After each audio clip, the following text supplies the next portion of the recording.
Jusqu'à 9h, Good Morning Business. Mon invité, c'est la présidente de l'ARCEP, l'autorité de régulation des télécommunications électroniques, des postes et de la distribution de la presse aussi. Laure Delaraudière, bonjour. Bonjour. Vous êtes depuis quelques mois la présidente de l'ARCEP. C'est votre feuille de route que vous alliez livrer ce matin. Merci d'être sur ce plateau. Évidemment, il y a plein de sujets sur les télécoms. On va parler notamment de la 5G, puisque beaucoup de Français découvrent cette nouvelle technologie qui a été déployée depuis 6 mois, mais il y a eu beaucoup de ralentissements, notamment de la part de certaines municipalités qui ont mis un frein au branchement des antennes. Mais bon, on y arrive, Paris, Lille. Les freins sont progressivement levés par une bonne concertation entre les opérateurs et les mairies. Et l'ARCEP a toujours invité les opérateurs à avoir ces espaces de discussion avec les mairies pour que ça se passe bien. Ouais.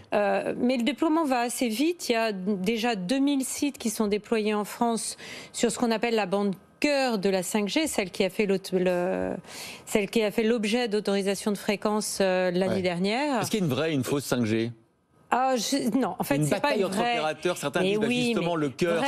Vrai et faux 5G, c'est pas ça. Il y a différentes bandes de fréquences qui n'apportent pas le même service, mais à chaque fois la technologie utilisée est la 5G.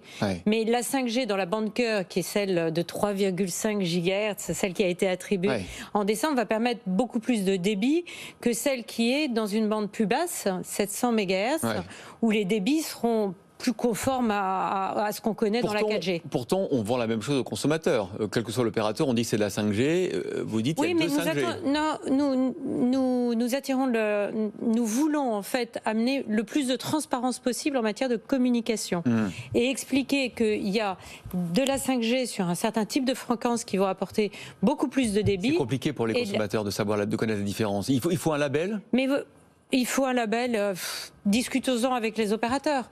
L'important, en tout cas, c'est que les opérateurs doivent communiquer pour dire quel service ils offrent derrière. La 5G, aujourd'hui, c'est presque une marque commerciale, mais il faut savoir qu'est-ce qu'apporte cette marque commerciale selon le type de 5G qui est offert. Est-ce que vous êtes déçu par le taux d'abonnement ? Est-ce que les Français vont assez vite pour transformer leur abonnement 4G en 5G ? Est-ce que vous avez déjà une première impression ? J'ai pas les chiffres des taux d'abonnement. J'ai simplement ce qu'a publié dans la présentation des résultats des premiers trimestres, du premier trimestre par les opérateurs. Il y a, je crois, c'est Orange qui dit qu'il est content du nombre de ventes de terminaux 5G. Donc ça veut dire qu'il y a quand même une appétence pour ce nouveau réseau. Mais objectivement, je ne peux pas répondre à votre question parce que j'ai pas les chiffres aujourd'hui. Il y a quelque chose qui est très important, et je pense que c'est votre mission principale, c'est la qualité des services qui sont offerts par les opérateurs, que ce soit en matière de lignes mobiles, on vient d'en parler, mais aussi de réseaux fixes, notamment la fibre. Il y a un véritable engouement des Français pour la fibre, grâce ou à cause de la pandémie. Beaucoup de Français sont passés à la vitesse supérieure, pour reprendre le slogan d'un des opérateurs. Est-ce que ça se passe bien ? On a beaucoup de retours de Français qui ont du mal à se faire raccorder à la fibre, ça prend du temps. Qu'en pense l'ARCEP ?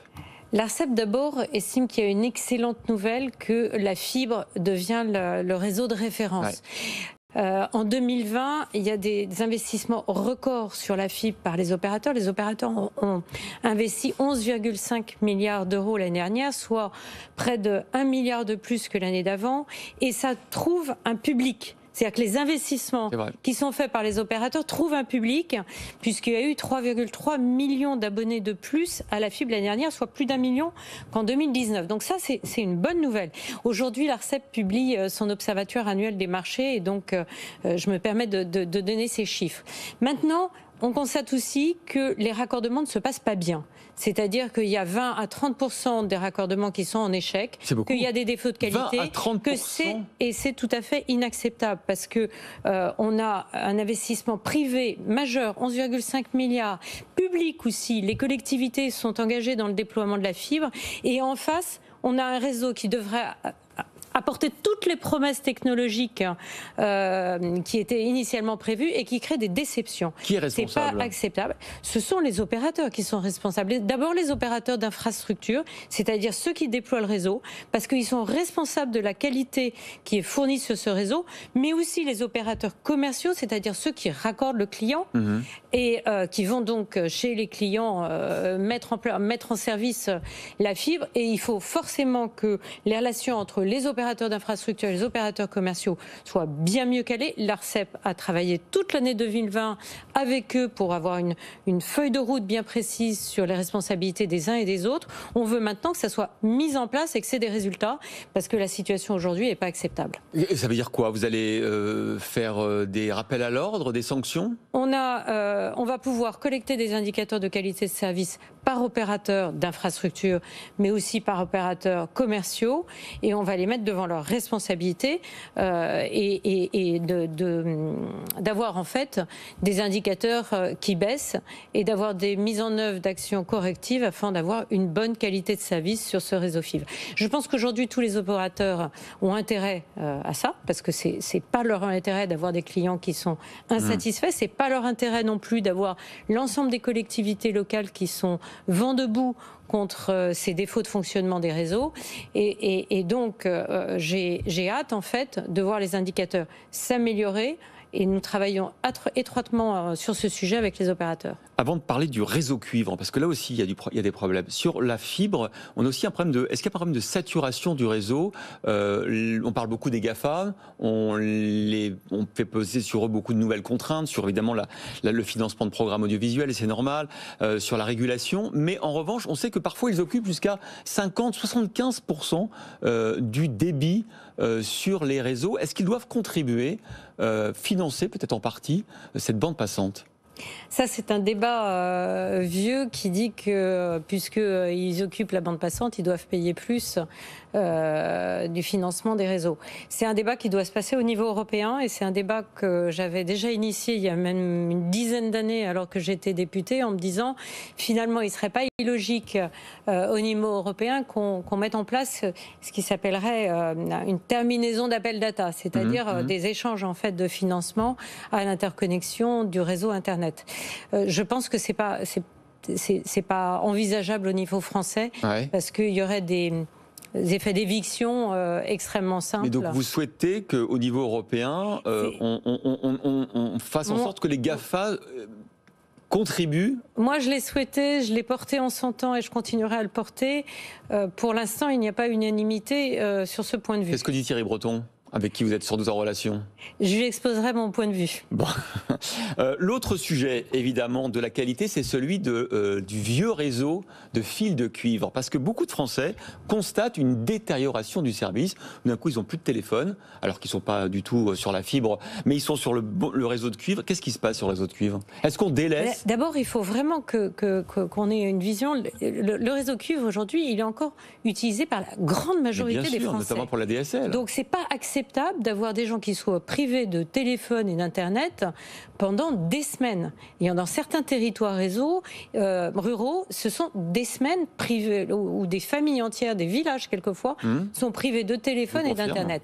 Donc c'est absolument pas acceptable. Donc le plan qu'a proposé Orange au gouvernement vendredi dernier va dans le bon sens. Alors Orange qui dit par exemple quand vous n'aurez plus de téléphone, je vous prêterai un téléphone portable. Est-ce que pour l'ARCEP, c'est acceptable ce type de compensation? Ce type de compensation peut être acceptable pendant une période limitée, c'est-à-dire que le réseau cuivre doit être entretenu, notamment dans les régions où la fibre ne va pas être déployée très prochainement. Admettons que la fibre va arriver dans 2 mois. On peut imaginer, et ça doit être négocié. Et ce qui est important, c'est il faut que ça soit négocié avec les élus locaux.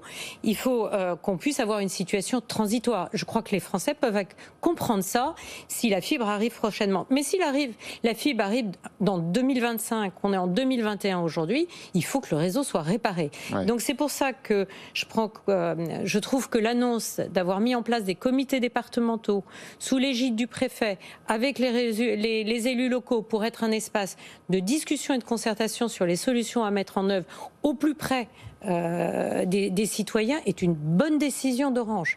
Moi, c'est vraiment quelque chose sur lequel j'avais insisté pour que ça soit mis en place. Je suis contente que ça soit mis en place. Après, est-ce que ça sera suffisant? Nous allons regarder ça et surveiller ça dans le temps. Ce qui est prévu aussi sur le réseau de cuivre, c'est la déconnexion progressive des lignes qu'on appelle commutées, c'est-à-dire des lignes téléphoniques simples reliées au réseau. Est-ce que vous allez obliger tous les Français à avoir une box demain ? Le chantier dont vous parlez est un énorme chantier devant nous qui est la bascule du réseau cuivre sur le réseau fibre optique. L'ARCEP va se porter garant de la bonne bascule, notamment vis-à-vis des opérateurs qui ne sont pas Orange, pour pas qu'il y ait de discrimination à l'occasion de cette bascule, mais aussi vis-à-vis des citoyens. Autrement dit que Orange ne prenne pas 100% des clients qui seront obligés d'aller sur une offre... Mais voilà, on va s'assurer que Orange ne privilégie pas en fait cette occasion pour pouvoir acquérir de nouveaux clients, mais que ça se passe en façon complètement transparente et équitable vis-à-vis de l'ensemble des opérateurs et donc d'un jeu concurrentiel faire.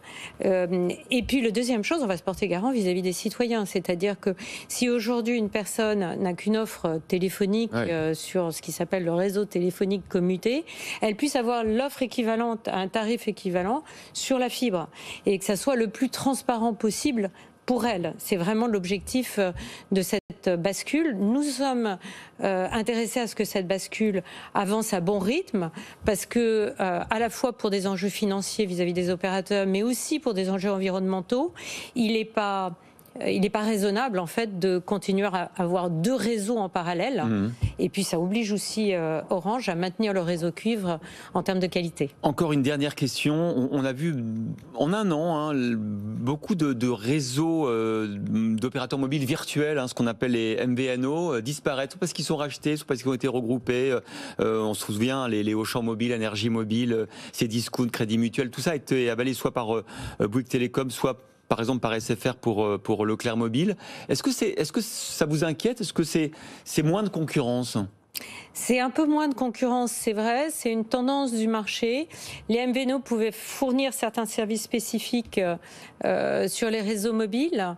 L'ARCEP est vigilante sur ce sujet parce qu'à chaque attribution de fréquence, on donne la possibilité, on donne l'obligation aux opérateurs de fournir des services aux MVNO. C'est-à-dire les opérateurs virtuels. Mais c'est une tendance du marché, on verra si elle se confirme ou pas. Merci beaucoup Laure de la Raudière, présidente de l'ARCEP, d'avoir été l'invitée de la matinale.